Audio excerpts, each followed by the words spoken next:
नमस्कार। स्वागत है आप सबका फिर से मेरे चैनल में।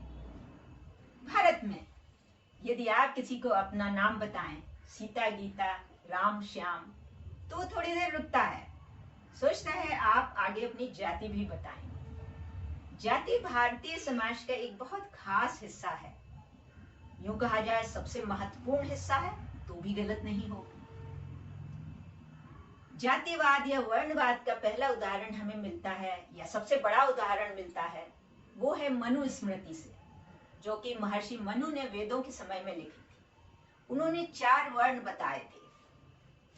ब्राह्मण वर्ण, जिसका काम था धर्म का प्रचार प्रसार।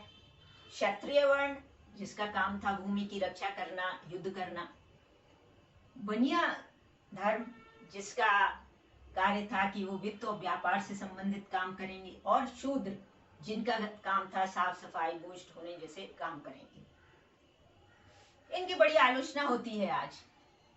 और उन्होंने महिलाओं के बारे में भी कहा था कि महिलाओं को हमेशा संरक्षण की जरूरत होती है और उन्हें हमेशा किसी न किसी पुरुष के संरक्षण में ही रहना चाहिए। जैसे जब वो छोटी बच्ची हैं तो उन्हें पिता के संरक्षण में, और जब वो बड़ी होकर उनका विवाह हो जाता है तो पति के में, और जब वो वृद्ध हो जाती हैं तो पुत्र के में। उनकी इन दोनों बातों की, वर्णवाद के लिए और महिलाओं के लिए कहे गए वाक्यों के लिए बहुत ज्यादा आलोचना होती है, और कई बार तो लोग गुस्से में उनकी मनुस्मृति को जला भी डालते हैं। आज का समय है और हम उसे देखें तो आज जो वर्णवाद या जातिवाद है भारत में, वो सबसे ज्यादा सर उठाकर खड़ा है। लोग कहते हैं हम शेड्यूल कास्ट हैं, हमें आरक्षण दो। दूसरे कहते हैं हम पिछड़े हैं, हमें आरक्षण दो। तो उनके बाद आ जाते हैं हम अति पिछड़े हैं, हमें आरक्षण दो। तो इस आरक्षण के उसमें जो मनु का वर्णवाद था वो बहुत ज्यादा तेजी से लागू हो रहा है।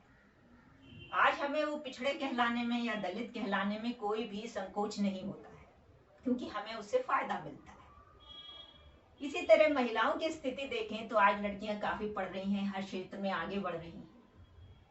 परंतु अगर वो रात में काम करती है या दूसरे शहर में काम करती है तो माता पिता को हमेशा चिंता लगी रहती है, बेटी आ गई कि नहीं, कितनी देर और लगेगी, वो पूछते रहते हैं। दूसरे शहर में रहती है तो लगता है इसकी शादी कर दें जिससे ये सुरक्षित रहेगी।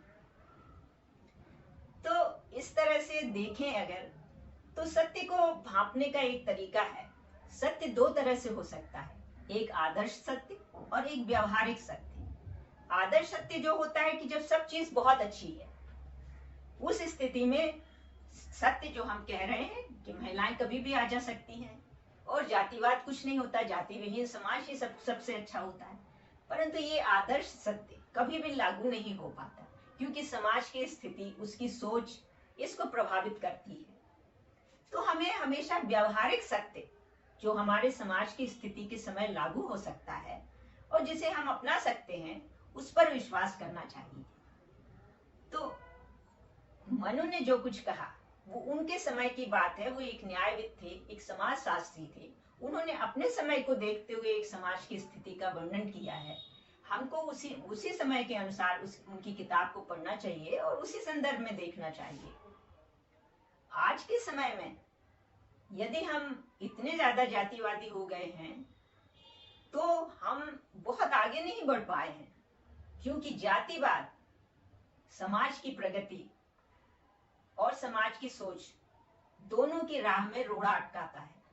अब देखिए ना, फिर से आरक्षण की आग उठ पड़ी है। लोग कहते हैं हम 60% हो गए तो हमें उतना ही आरक्षण दो।